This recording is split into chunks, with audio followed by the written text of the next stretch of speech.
Today we are going to solve some problems from chapter 2 in a quantum mechanics. The first problem is obviously in continuation with what we have studied in the last lecture, namely the expectation value. So the first problem is on the expectation value, finding expectation value. The problem states that the second problem, the wave function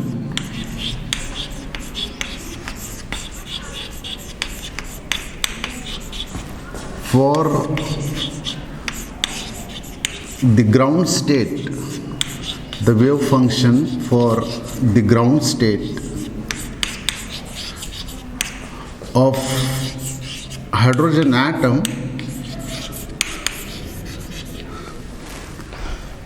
is psi of r equal to a e raised to minus r by a, where a is Bohr radius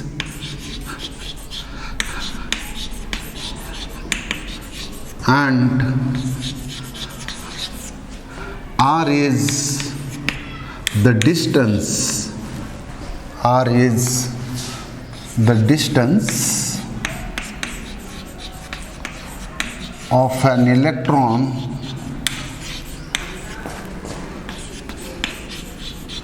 from the nucleus,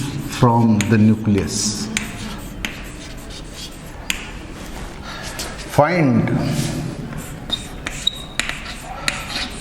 expectation value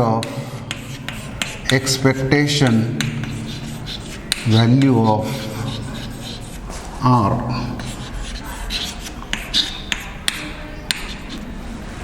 So this is the problem. Psi of r equal to a e raised to minus r by a is the ground state wave function of hydrogen atom. Means when the hydrogen atom is in its lowest state of energy, it is described by the wave function or state function psi of r equal to a e raised to minus r by a, where a is Bohr radius. We know that Bohr radius is the radius possessed by hydrogen atom when it is in its ground state, and r is the radial distance. So radial wave function has been given. Radial distance is the distance of that single electron from the center of the nucleus, which revolves around the nucleus of a hydrogen atom. So radial wave function has been given, a e raised to minus r by a is Bohr radius and r is radial distance. So r by a is a number because distance is getting cancelled with distance, and therefore e raised to minus some number is this wave function, and we are asked to find out the expectation or the mean or average value of this radial distance, where that single electron will be from the center of the nucleus when the hydrogen atom is in its ground state.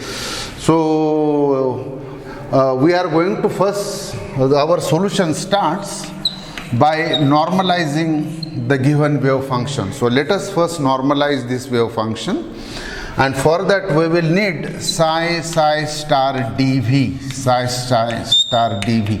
So this product will be a e raised to minus r by a into a star e raised to minus r by a, e raised to minus r by a being a real quantity, no I is there, so just a becomes a star while taking complex conjugate of psi. And dV is a volume element. It is the volume between two spheres of radii r and r plus dr. So it will be 4 pi r square dr. So psi star will be mod a square e raised to minus r by a into r by a, twice r by a, and dV will be 4 pi r square dr, 4 pi r square dr.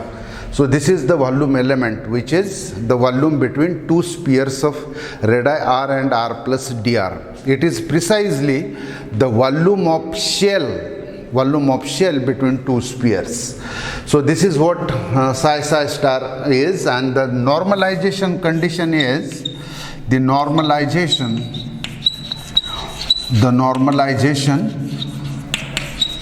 condition is integral. So radial distance will vary from what will be the limits of radial distance. In spherical polar coordinates, radial distance r goes from 0 to infinity. Theta goes from 0 to pi by pi, and phi goes from 0 to twice pi. So r goes from 0 to infinity. Radial distance will be as small as 0, and it can be as large as infinity in principle. So these are the limits, lower and upper limits of radial distance. So psi star psi dv equal to 1, this is the normalization condition.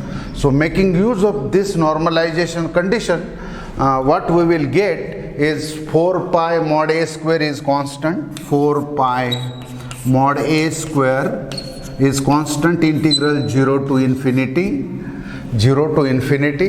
and then r square e raised to minus 2r by a dr, and right hand side is known in normalization.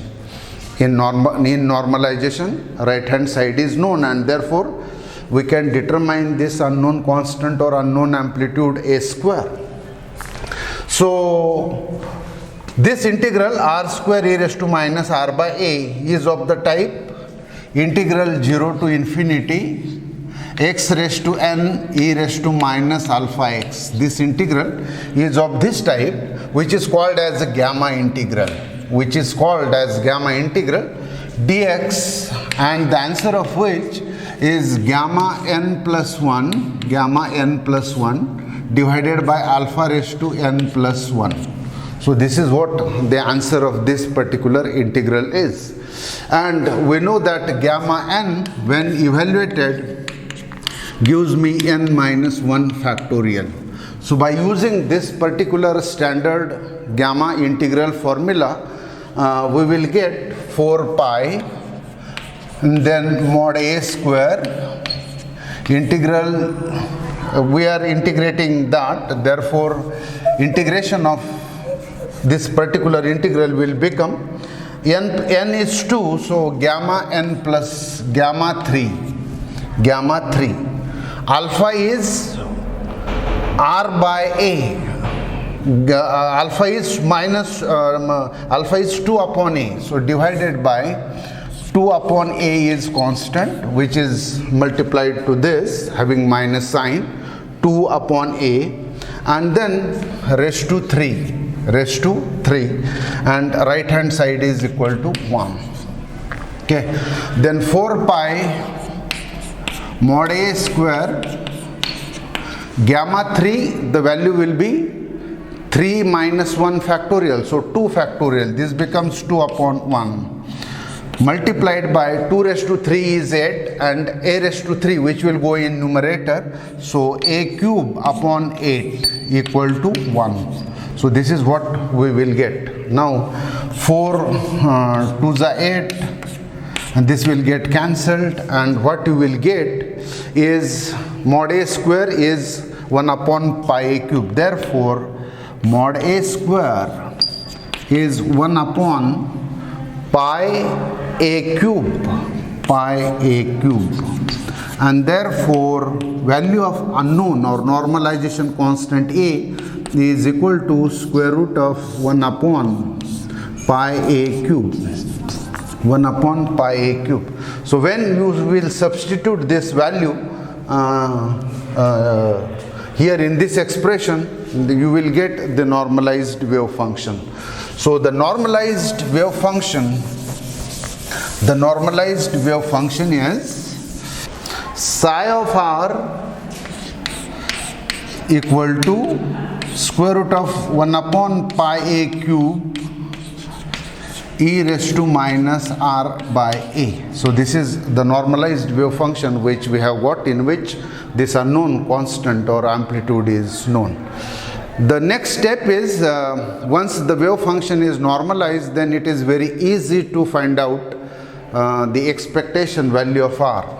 So expectation value of radial distance r is defined as, in between psi star and psi, you sandwich the operator corresponding to this, psi multiplied by dv and integral from 0 to infinity.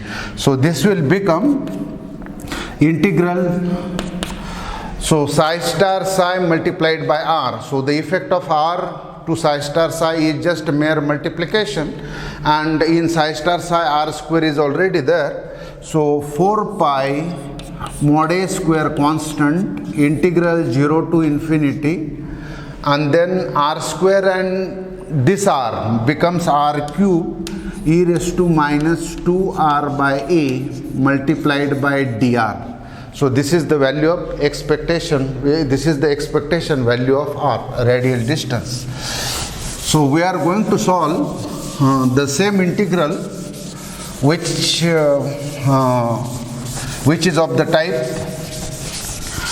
integral x raised to n e raised to minus alpha x. So here this integral will become 4 pi mod a square.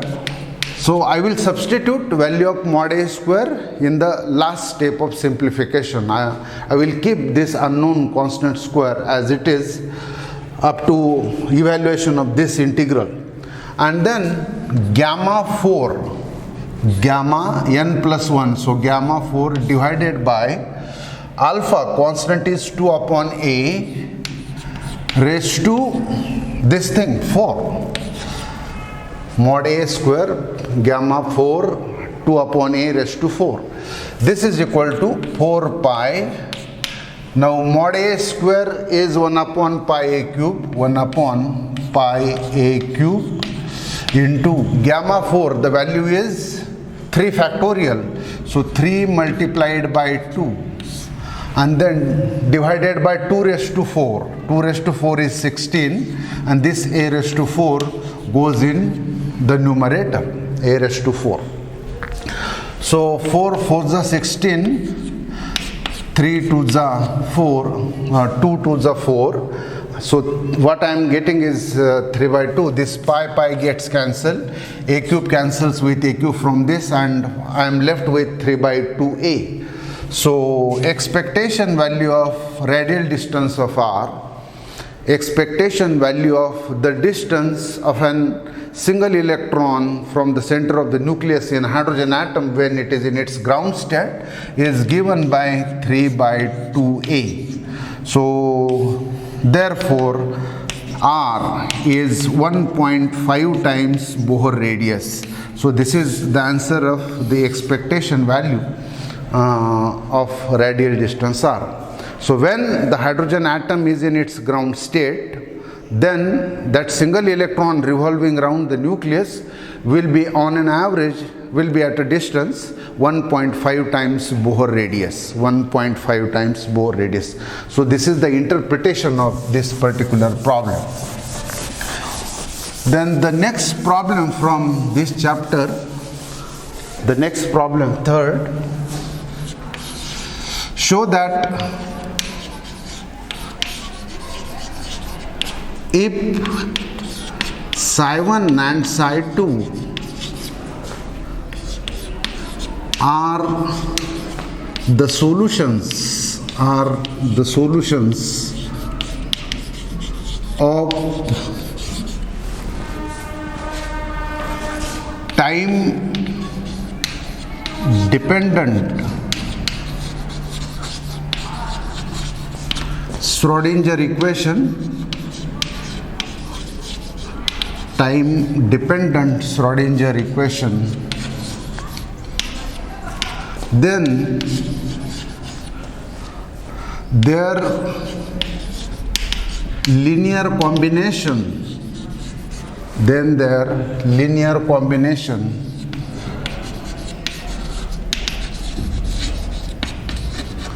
is also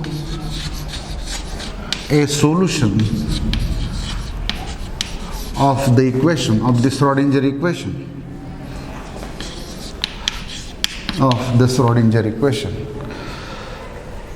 So you must know time dependent form of Schrodinger equation in 3 dimension, and where psi is the solution of this equation. If psi 1 and psi 2 are the two solutions, then their linear combination will also be the solution of the equation. So our first step is to write time dependent Schrodinger equation in 3 dimension.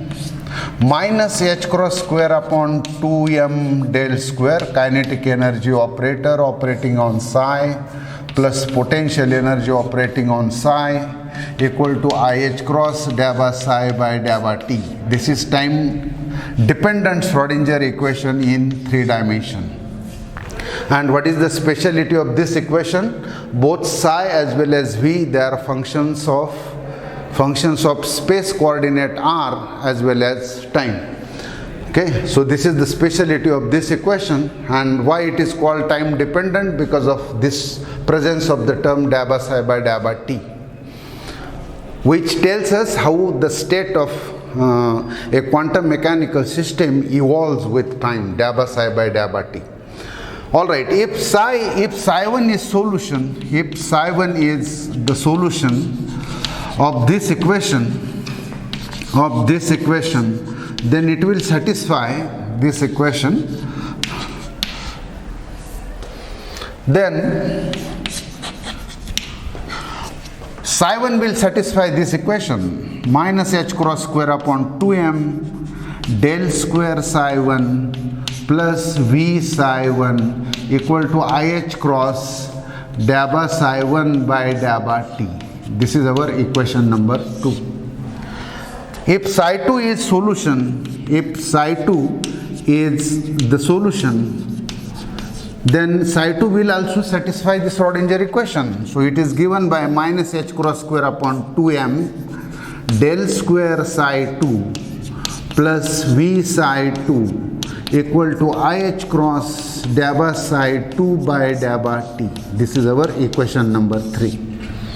Now what we want to prove is that the linear combination of psi 1 and psi 2, such as a psi 1 plus b psi 2, linear combination of psi 1 and psi 2 means the expression of the type a psi 1 plus b psi 2, where a and b are constants or scalars, will also be the solution. So in order to check whether this linear combination, which is an indication of superposition of two states, namely psi 1 and psi 2, is solution of Schrodinger equation or not. So I will multiply equation 2 by a. So what I will get is minus h cross square upon 2m del square, instead of psi 1, a psi 1 plus v a psi 1 equal to IH cross dabba dabba t of a psi 1. So this is our next equation number 4. Okay.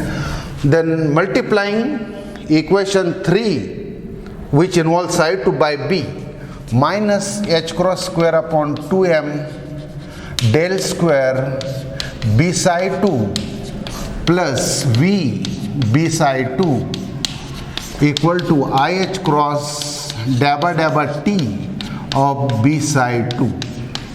This is our next equation number 5. So what I am going to do now is I will add the respective sides of these equations. So I will add this term to this to this, and this to this, RHS to RHS.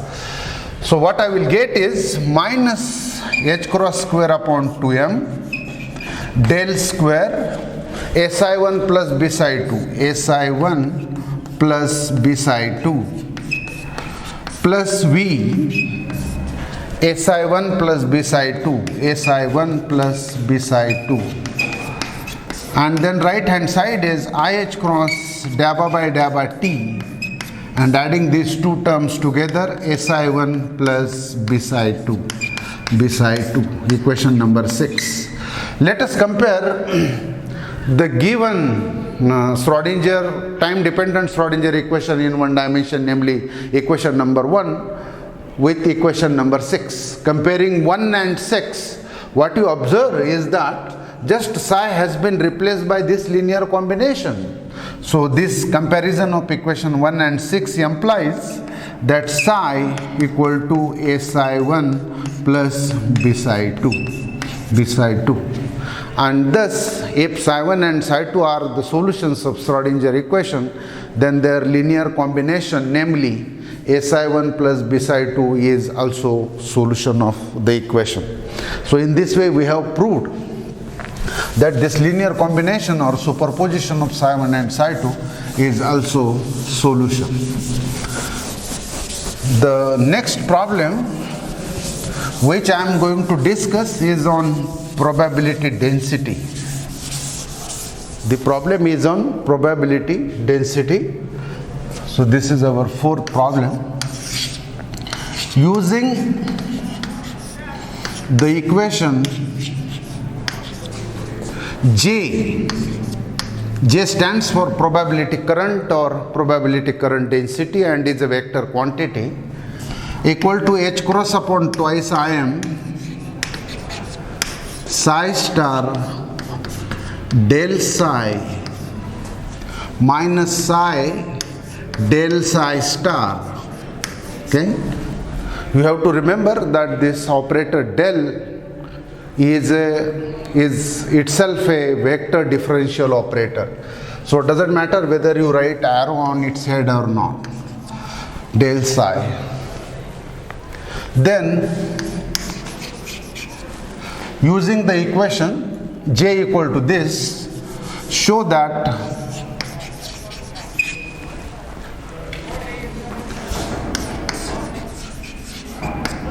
probability current density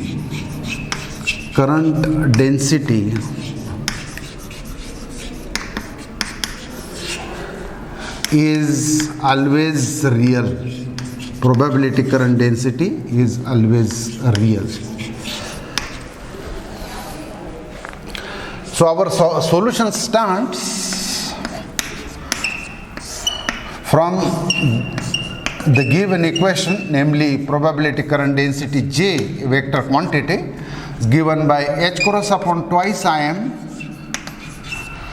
star first, then del psi minus psi del psi star. Okay. So what I am going to do is, from this del psi I will consider only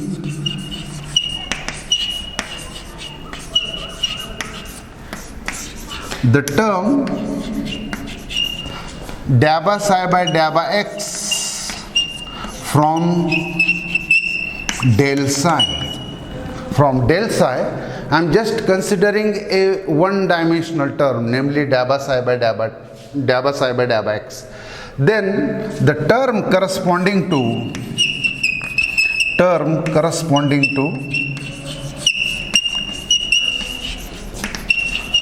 psi star del psi will be psi star dabba psi by dabba x, psi star dabba psi by dabba x, and this quantity psi star dabba psi by dabba x is complex in general. So let psi star dabba psi by dabba x, psi star dabba psi by dabba x equal to a plus ib, a complex quantity where a and b are real and imaginary parts of complex number. So what I am going to do now is, from this particular term I am going to generate this term dabba psi star by dabba x, okay, which is complex conjugate of this quantity dabba psi by dabba x. Okay, this is what I want, psi dabba psi star by, which is complex conjugate of this quantity. So complex conjugate of this quantity will become a minus ib, and therefore one dimensional or the probability current density along x-axis or probability current along x-axis is given by Jx equal to h cross upon twice Im, then psi star dabba psi by dabba x minus psi dabba psi star by dabba x. So this is one dimensional probability current density or the probability flow along x-axis, and we have seen that for bracketed quantities such as psi star dabba psi by dabba x, I have a plus ib, and for psi dabba psi star by dabba x, I have a minus ib. So this is equal to h cross upon twice Im psi star dabba psi by dabba x a plus ib, and then minus psi dabba psi star by dabba x is a minus ib, a minus ib. So this is what you will get, h cross upon twice Im, and then this a and this a will get cancelled and ib will become plus multiplied by 2 times ib. 2i gets cancelled, and what I have is Jx equal to h cross b upon m, h cross b upon m. B, although it is called as imaginary part of complex number, is itself a real number, is itself a real. Since B is real, Jx is real. Similarly, other components of J, namely Jy and Jz, are also real, and therefore the three-dimensional probability current density J, which involves Jx, Jy, Jz, the components of which themselves are real, J is also real. Probability current density is also a real. So this is the proof of the fact that probability current density is indeed real. So let us stop here.